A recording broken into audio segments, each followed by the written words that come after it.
Devam edelim şimdi, hadi gidelim Çin'e. Fazla bekletmeyelim. Osman Erol, Cihan Haber Ajansı Çin temsilcisi karşımızda. Osman Bey merhabalar, kolay gelsin. Merhabalar Turan Bey, günaydın. Çok teşekkür ediyorum. Yeni bir kriz var. Uzun bir süredir biz Türkiye ve Rusya arasındaki uçak krizini konuşurken şimdi Çin'le ABD arasında bir kriz çıktı. Nedir detaylar, hemen sizi dinleyelim. Evet Turan Bey, aslında maske biliyorsunuz Pekin'de hava kirliliğinden dolayı kırmızı alarm verilmişti ve 2 gündür sürüyor. Yarın sona erecek. O yüzden böyle maskeyle çıktık. O yüzden kusura bakmayın diyoruz. Evet, krize gelelim.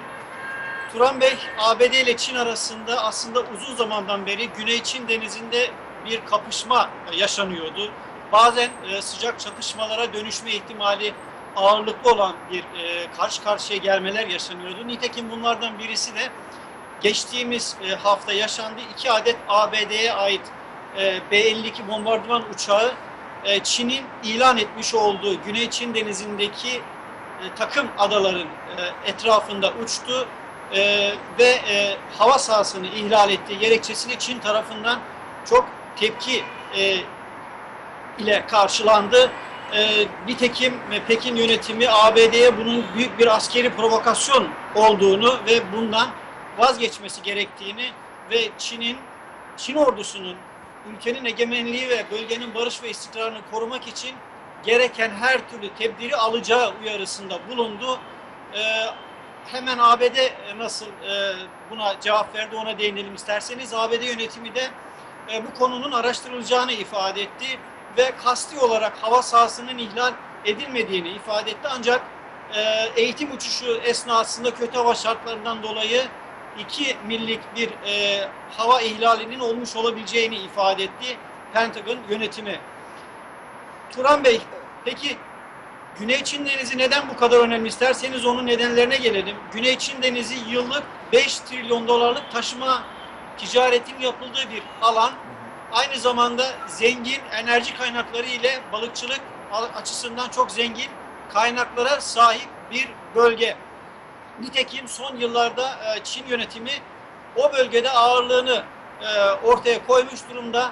Peki neden daha önceden Pekin yönetimi o bölgeyle ilgili olarak bu kadar aktif değildi? Çünkü Çin artık eskisi gibi 10 yıl önceki Çin değil, 20 yıl önceki Çin değil. Şu an uzay alanında, askeri alanda, ekonomik alanda, uluslararası alanda artık kendisinin önemli bir oyuncu olduğunu ifade ediyor ve özellikle bu bölgedeki ekonomisi enerjiye aç bir ekonomiye sahip Pekin yönetimi işte o bölgelerde ağırlığını koymuş durumda. Osman Tabii ki Bey, bu durum... Buyurun. Osman Bey, biraz daha konuyu açmak adına soruyorum. Hem biz de öğrenelim. Çok da fazla bilgimiz yok. Çok uzak bir yer elbette ki. Şu yapay ada konusu var. Nedir bu yapay adalar? Çin bu yapay adalarla ne hedefliyor, ne amaçlıyor? Ve Amerika ile Çin'i bu yapay adalar niye karşı karşıya getiriyor? Turan Bey, yapay adalar konusuna gelecek olursak, yapay adalar aslında adından anlaşılacağı üzere Çin'in doldurarak yapay bir şekilde oluşturduğu adalar. Bunlar normalde sular altında kalan mercan kayalıklardı ve onları doldurma suretiyle ada oluşturdu ve bu adaları da tabii ki 12 mil bir egemenlik alanı ilan etti. Dolayısıyla kendi toprağı olarak görüyor. Ama uluslararası denizcilik kurallarına göre yapay adalar değil de normalde tabii adalar çevresinde 12 millik deniz kuralı yani egemenlik ilanı yapılabiliyor. Dolayısıyla Çin'in ilan etmiş olduğu bu 12 millik alan ABD tarafından da tanınmıyor. Zira sefer özgürlüğü adı altında ABD bu bölgeye işte savaş gemileri gönderiyor, savaş uçakları gönderiyor, eğitim için o bölgede bulunuyor, varlığını sürdürüyor. Dolayısıyla işte bu 12 millik aslında kriz 12 millik krizi, başka bir kriz değil. Çin o bölgeye başkalarının gelmesini istemiyor ve uyarı yapmıştı. 12 millik deniz ve hava sahasını kim ihlal ederse gereken cevabı bulur şeklindeydi. Dolayısıyla ABD'de bunun aslında Çin toprağı değil de oranın uluslararası bir alan olduğunu ifade ediyor ve yine ABD Genelkurmay Başkanı olsun, ABD Savunma Bakanlığı olsun, ABD gemilerinin, uçaklarının uluslararası kurallar ölçüsünde her yere gidebileceğini, buna Çin'in yapay adalarının da dahil olduğu açıklamasını yapmıştı. Dolayısıyla şunu anlıyoruz bu kelimelerden. Çin'in iddia etmiş olduğu 12 millik alan aslında Çin'e ait değil, uluslararası bir alan. Yine o bölgede Turan Bey, Evet. Brunei, Malezya, Filipinler, Vietnam gibi Çin'in komşu ülkeleri de hak iddia ediyor. Peki son olarak şunu sorayım Osman Erol. İki tabii ki ekonomide dünyada söz sahibi ülke, dünya devi diyebiliriz. Haliyle bir kriz sadece Çin'i ve ABD'yi etkilemez. Bu nereye varacak bunun sonu? Bu kriz sizce büyür mü? Eğer büyürse ekonomik anlamda tabii ki soruyorum, dünyayı nasıl etkiler?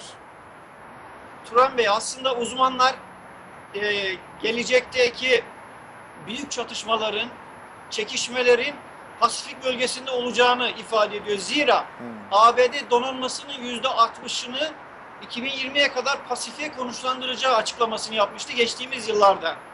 Dolayısıyla Çin de buna müsaade etmiyor. Bunun bölgeyi militarize edeceğini ve bunun çok ciddi sonuçlar ortaya çıkaracağı uyarısını yapıyor. Tabii ki ABD ile Çin arasında ekonomik güçlü bağ bulunmakta.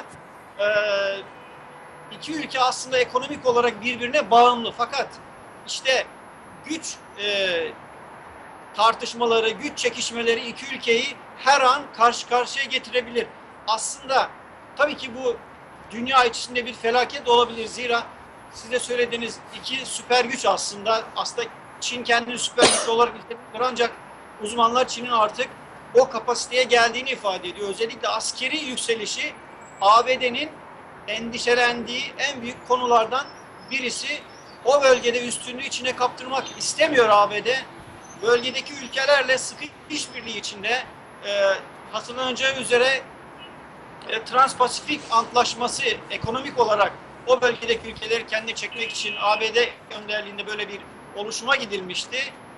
Buna Çin katılmamıştı. Yani Çin kendi ağırlığını ortaya koymak istiyor. ABD de gücünü Çin'e kaptırmamak istiyor. İşte aslında tüm mücadele burada bir gücü bırakmama, elden bırakmama mücadelesi. Tabii ki bu aslında iyi bir mücadele değil. Zira yine Çin Genelkurmay Başkanı'nın da ifade ettiği gibi bazı küçük kıvılcımlar iki ülkeyi, hatta bölgeyi, hatta dünyayı kasıp kavuracak savaşlara neden olabilir. Peki. Osman Erol, çok teşekkür ediyoruz. Bakalım bu iki süper gücün krizi nereye kadar varacak ve dünyayı nasıl etkileyecek? Çok çok teşekkür ediyoruz. Detayları, gelişmeleri sizden aldık. Çin'e, Pekin'e selamlar gönderiyoruz Türkiye'den. Kolay gelsin. Sağ olun. Evet sevgili